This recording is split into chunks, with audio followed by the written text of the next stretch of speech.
You and I have been in business for a long time. So, what do you say as the typical and the key challenges that most business leaders face today? Yes, thank you, Yan. There are a couple things that I've noticed in business over the years. I've been in primarily financial services for almost 40 years.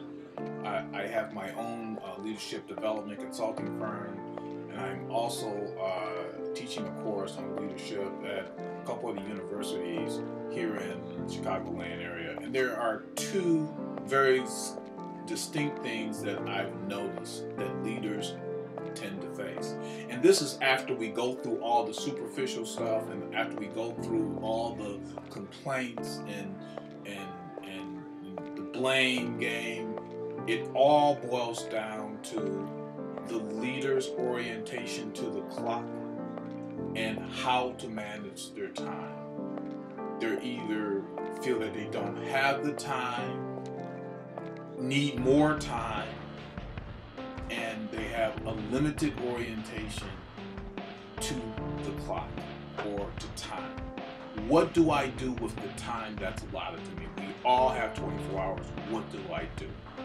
And a lot of what we're going to talk about is about adding purpose and meaning to that, which gives you an idea on what you might do with your time. The second thing that I think that is important that seems to always come up is the leader's ability or not ability to develop their own character. They seem to allow their character to be developed through the circumstances of their life opposed to being intentional. Those two things, time and character development, to me, seems to be the most significant things that leaders face today. And I must add, this is not something that's external to me, that I've got to figure out. These are the same struggles that I've had to deal with and struggle with myself. Is how do I manage my own time and how do I inform my own character development?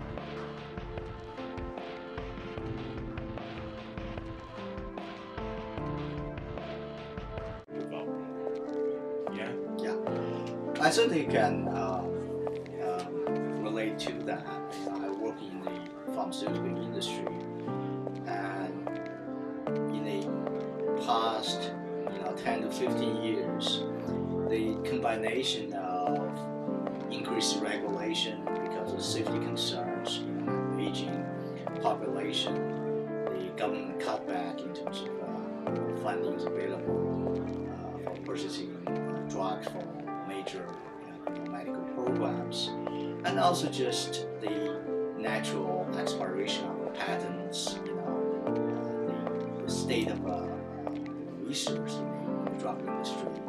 All this combined is really to put tremendous pressure on the industry. So what has happened in the last 10 to 15 years is that every single drug company has to increase productivity. Basically, I don't know any single firm that hasn't double or triple their output. At the same time, cutting back in some costs and headcounts. So what that translates into is just a tremendous increase in terms of workload on everyone, every single function, every single department that's functioning in the industry. So that's what I saw leaders facing today. How do you deal with increased challenges with the same or reduced resources?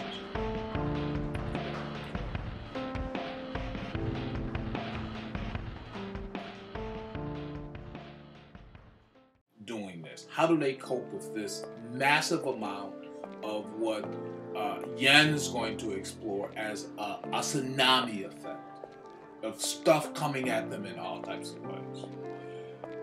One way in which I'm finding that lots of people use is the fight or flight mechanism. That is, they either fight their way through it, and this is certainly prevalent in a Western culture such as what we have in the U.S. It's just that, pull it up by your bootstrap, get it done.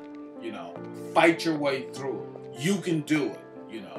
We love the underdog. Fight their way through unsurmountable odds. What I've seen in business, this approach is increased the number of people that are burned out. They can't support it physically, let alone psychologically. And if the fight doesn't work, they have another strategy called flight. That means they run away. They run away from the situation. They hide from the situation. They put their head in the sand, hopefully that somebody or something is going to make it better someday. Not realizing that they're the person that have the opportunity to actually do that. That, as a result, as I'm sure a lot of you already aware, especially here in the U.S., people are trying to numb their way through it through the use of prescription and non-prescription drugs, alcohol use, overeating, etc., and so forth, just to numb it down so I can cope with life, so I can get some kind of relief from the complexities of this tsunami that's on all of us, without the necessary skills, or at least having the ability to pause for long enough to have the necessary skills in which to handle them in a much more proactive, sophisticated way.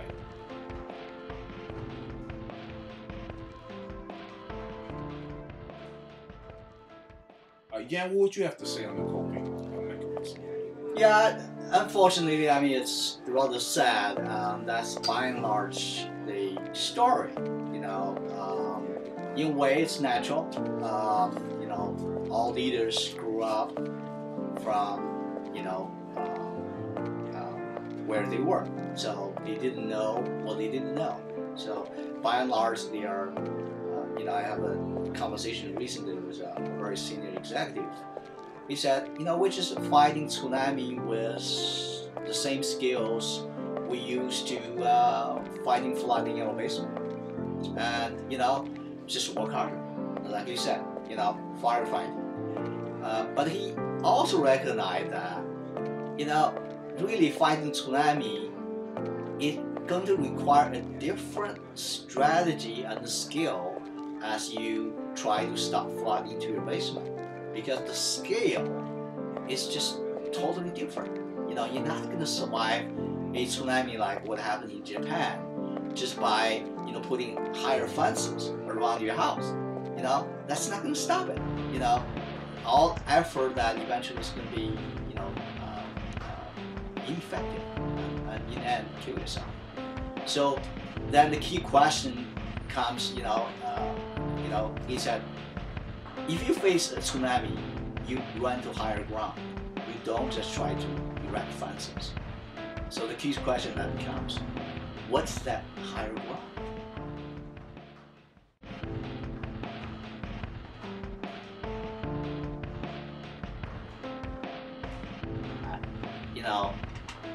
The tsunami that all the business leaders are facing today in industries, globally, is man-made.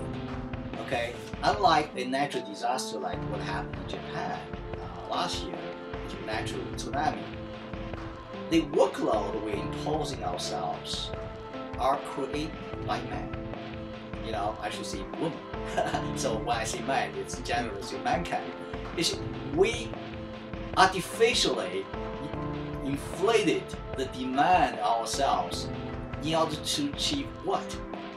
So I think that's really, what we call the blind spot of leadership that is so prevalent, and even pandemic in the business world and governments and in all kinds of human organizations today, is that everybody becomes so myopic, looking at their own microscope and try to fight the fires in their own basement, not looking out, say, what is flooding the basement? And do we need a different strategy collectively to deal with a different phenomenon called tsunami versus simply there's water in my basement? So I think that's really what we call the blind spot of leadership. To unblind ourselves, I think we need to look to the source, what generates tsunami. And that requires fundamentally a different angle, and even a different language to discuss things like leadership.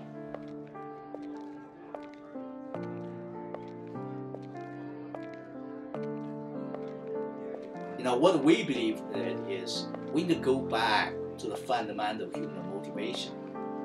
And we need to examine the source of such tsunami from the angle of the power and the love in human organizations.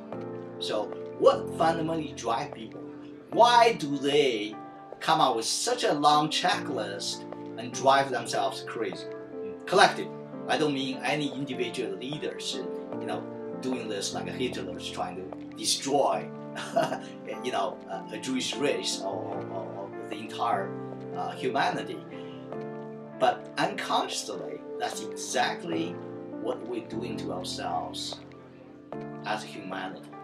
So, what is driving that? And I think we won't be able to understand that unless we look at this phenomenon from the angle of human power and love.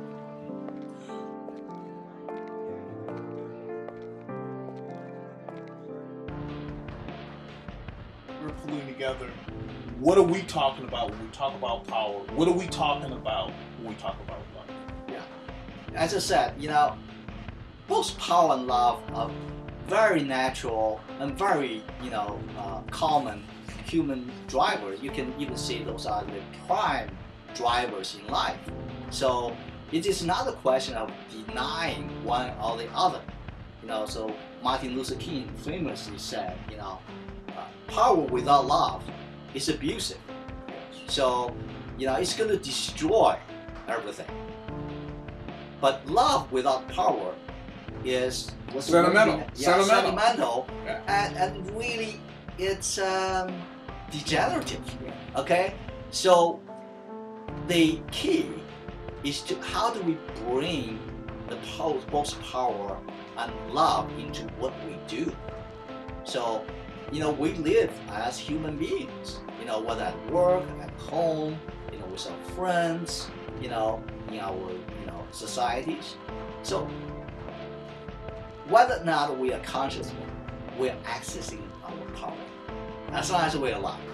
And we are experiencing love to a more or less degree. So really, this two is complementing each other. So you cannot have a quality of life or even sustainable life without one or the other. And what we have seen, which what caused this tsunami that we just talked about is really a separation of power and love.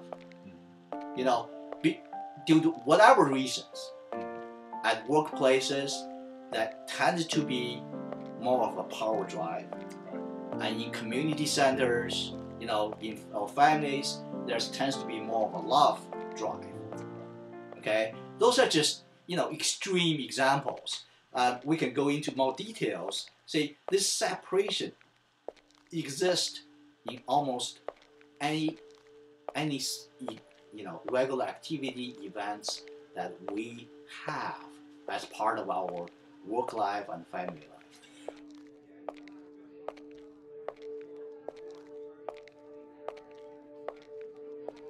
Program is about helping leaders to unpack and put them together in a better way, how they exercise power and experiencing love at work. So make their life much richer, much more effective. So there's three steps in the program. So let's talk about, briefly just about those steps. The first step is really try to help leaders to understand what caused this separation of power and love. What we recognize is most people, when they initially hear about this and start digging into it, their natural reaction is, well, someone did this to me. So some evil spirit, some bad person, a Hitler did this to me, and that could be as real as my boss. It could be, this unethical company, or this, idiot president, whatever that metaphor may be. So that's a very natural and, if I may say, immature human reaction to this fact. So really this first step, we wanted to bring some historical and developmental perspective into, say, what has resulted this separation of power and love. We're going to help leaders go through their own journey as a development of their own leadership. As I joke to people, we all started wearing diapers. What is our power and love then? How does it, develop gradually from school, college, our first job, our first manager, first time we were promoted to a VP. All this are natural growth, stages. If we look at how our, notion and experience and skill evolved into how to deal with power and love, we're going to learn quite a bit from that.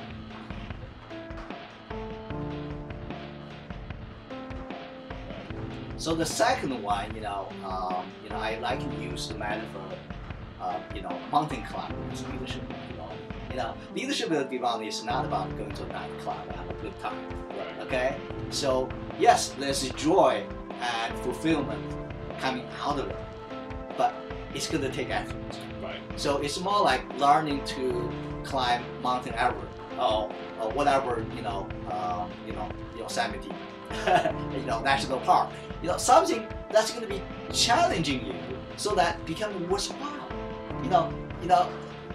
Going through the experience, you're going to feel fulfilled that you have accomplished something. So if we compare, the first module as, just illuminating what this challenge is, this second part is actually get some exercise in an environment that's safe. So we're gonna, put all the equipment, the tools, the context that we discussed in Module 1 into practice. So it's going to be more or less a simulation. It's going to be like you're in you learn how to fly a plane. You're not in a plane. You're like sitting in a simulator, and you have all the attributes of flying, but in a safe environment where you won't crash and burn. Right. So our case, we talked about separation of power and love. So the first session is to help you to understand where did that come from.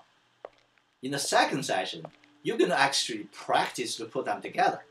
So how do I, both experience, love and exercise power more coherently, more productively at work? How could that be done? So we're going to create an environment where you can practice such skills safely and start experimenting with some possibilities. I think that's essential for human beings to feel whole.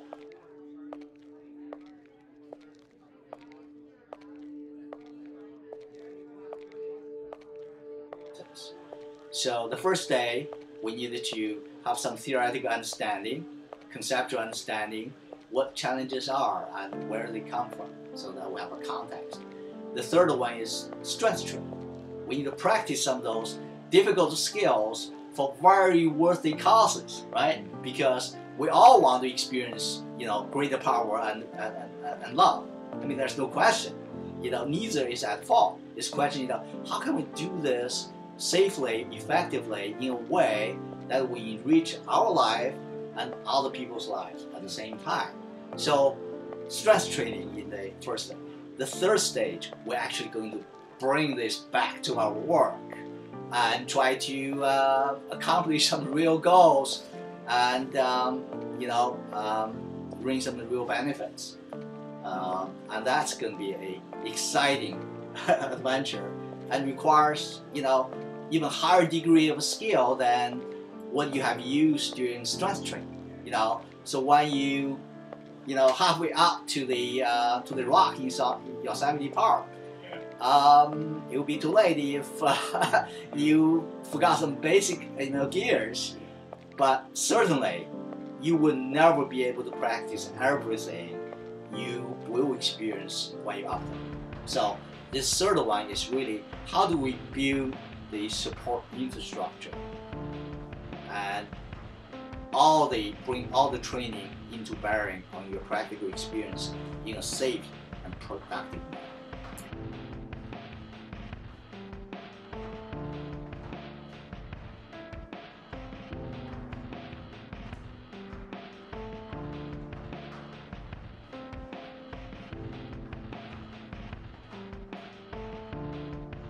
Once again, our whole approach is anchored in experience. So we believe we are both, experiential learners, and we believe the most effective way for anyone to learn is from their own experience.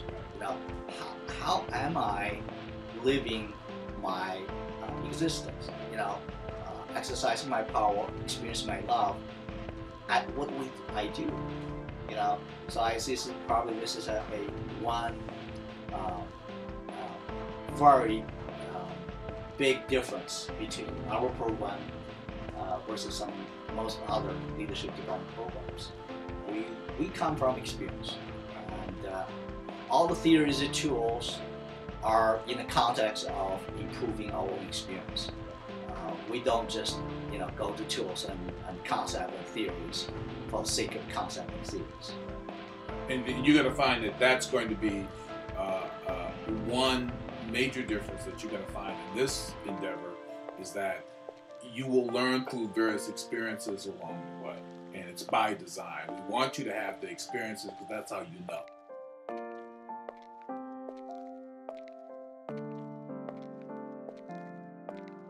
Point that would differentiate us from most other programs is the fact that both you and I have been keen students of the latest advances in social science, psychology, systems thinking.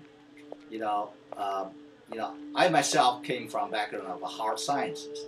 So I really believe we're on the verge of a breakthrough, bring the same kind of rigor, the structure, the law, all that kind of science to the realm of social phenomena and psychology, and really start a new era of life on the planet Earth. And I do want to talk a little bit about my background. And that would be is that I have a need, I have a desire to help business leaders be more force than they've ever been before. And to me, that's just a personal mission of mine, is to help them be much more actualized than they've ever been before, to move them from being ordinary to being extraordinary. Now, the question that you might ask is that will defeat that. Well, I've been in business, primarily financial services, for over 40 years. So I've seen all types of stuff. I've had all types of positions, from running large operation areas of 300 people to being individual being an individual contributor of running a change initiative, a company-wide change initiative that required me to collaborate with people from disparate alliances throughout the organization. And I see firsthand, and even in my own experiences, on how a lot of that is wasted. My education background is in the social science background and in organizational leadership. I've spent a while in studying and being involved in some of the new thinking around positive psychology, organizational development. I teach at a couple of the universities around the Chicagoland area, and I am excited and committed to take what I've learned and give it back to a community that I think can do a lot of good here on planet Earth in terms of making all of our lives better. That is the leaders, and that is the people that are in business.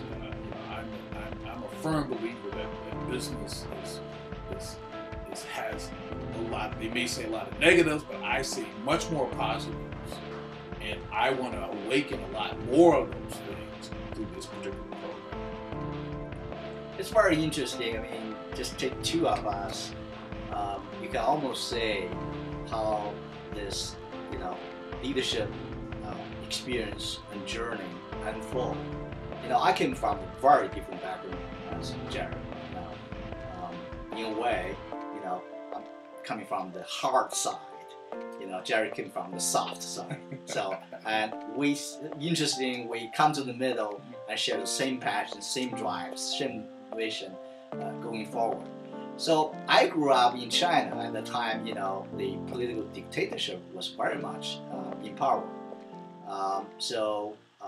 I can share many stories with you, but literally, you guys all saw what's going on in North Korea. The old Kim died, the young Kim. I mean, that was, almost the same when I was growing up. It was in North Korea today. That's the environment I grew up with. So it was a very harsh environment. So when Chairman Mao died, we China opened up, and I got opportunity, went to Europe, to study physical science. Then later on, come to the U.S. And I just sort of grew almost like in a single direction until I hit the wall. Then I have to change direction. So at a certain point, I just felt like, just banging my head in the hard science isn't going to, sustain me as a human being. So I made the deliberate choice, seek out an environment where, there's a broader perspective, broader experience that I can explore. Perhaps people, who grew up in this country don't need it, but because I came from the hard side, right? So I felt very acutely that I need to seek out a more complex environment where I can grow. So almost 20 years ago, I just quit the academic job and started in business. And what I've enjoyed most, and really had a blast, is I became a change agent, basically change program leader for several of the Fortune 500 companies. So leading some of the business transformations that is so crucial. I don't care which business you're in. If you don't have the capability to transform yourself and adapt to the fast-changing global environment, your lifespans could be very limited. Right? I talked about the pharmaceutical industry. The same is true. I mean, even at a shorter lifespan in many other sectors. So that's my background: is how do we, really become master of the Tao of business change, and that can become intensely personal as well as professional and organizational. So I look forward to share those experiences with you guys, and trailblaze some new ways that bring new way of, as I put it, uniting power and love in our lives, in our organizations, and grow from this experience. And so do I. Thank you. Thank you very much.